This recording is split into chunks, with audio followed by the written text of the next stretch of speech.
Okay, in this training module, you'll be learning how to drive this EMD F7 locomotive in Santa Fe livery. The EMD F7 is a 1,500 horsepower diesel-electric locomotive built between 1949 and 1953. In this F7 formation, there are A-unit and B-unit F7 locomotives. A-unit locomotives are equipped with cabs, and B units are cab-less locomotives that can be added as needed for additional power. More than 2,000 A-unit F7s were produced, and nearly 1,500 B units. These remained in service for many decades, as they were very economical to maintain. When you're ready to begin, climb aboard.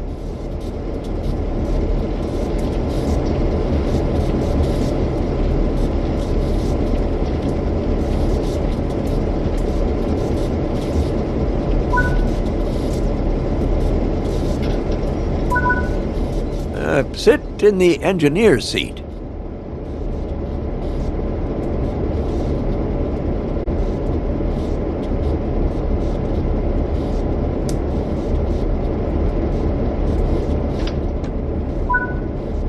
Now you'll go through the steps needed to take over this locomotive. Firstly, you will need to set the generator field switch. This needs to be enabled for the throttle to control the power of the train.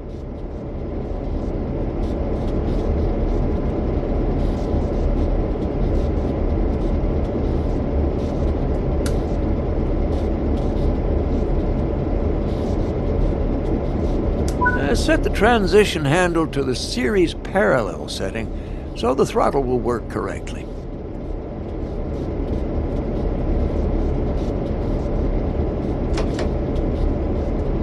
Set the unit selector to match the number of powered vehicles at the front of your train. In this case, set it to 4.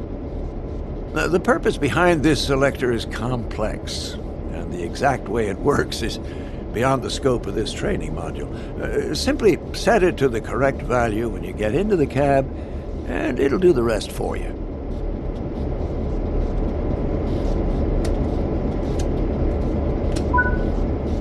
This locomotive requires the reverser handle to be inserted before operation. The reverser determines the direction of travel.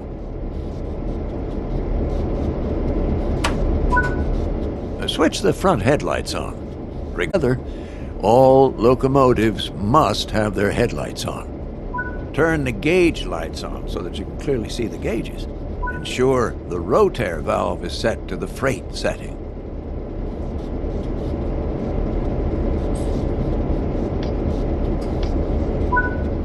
When getting moving, it's worth remembering the following sequence: independent on, auto off. Throttle on, independent off.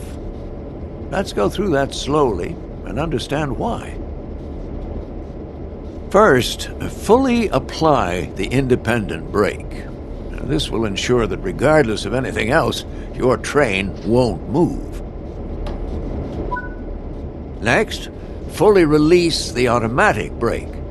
This will release the brakes on the rest of the train, but you won't go anywhere because those independent brakes are holding you.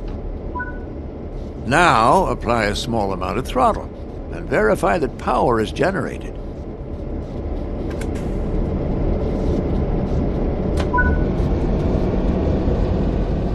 Finally, release the independent brake and you'll start moving. This is a great practice to get used to, because it'll help you with 2 key areas. The first is that you verify that the train will take power before you release the brakes. You don't want to find yourself without power and having to hurriedly put the brakes back on. The power applied as you release the independent brakes ensures that you won't roll backwards. On steeper hill starts, you may even need to start with more power. And this is something you can practice and get used to as you find yourself out on the railroad. Coasting is a method used to efficiently maintain speed and reduce motor stress and maintenance requirements. Come to a stop in the indicated position using the independent brake. Independent brakes apply only to the locomotives in the formation and are much faster to apply and release than the automatic brake, which operates on the entire train.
Change direction with a reverser.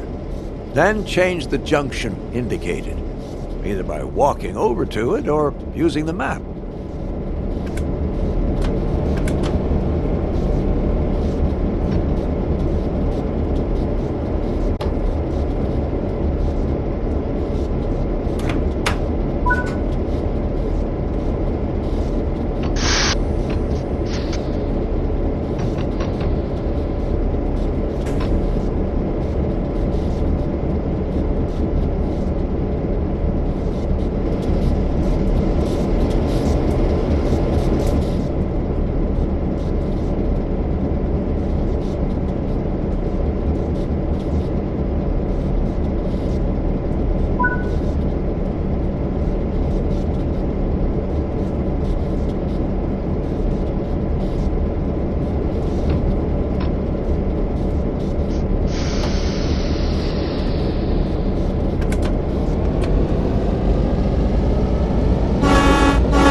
Since you have freight cars coupled, you should slow down using the automatic brake and get the extra braking effort from those freight cars.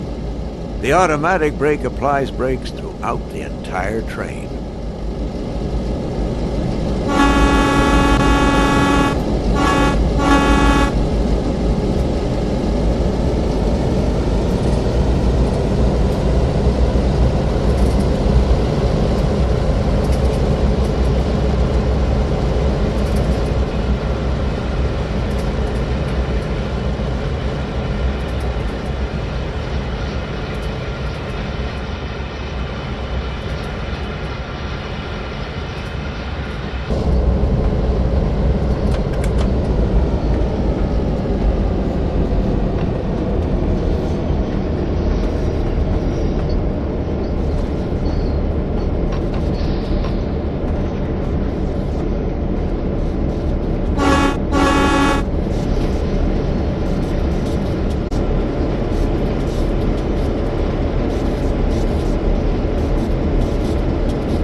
Uncouple the cars either by using the external camera or by walking to the cars on foot.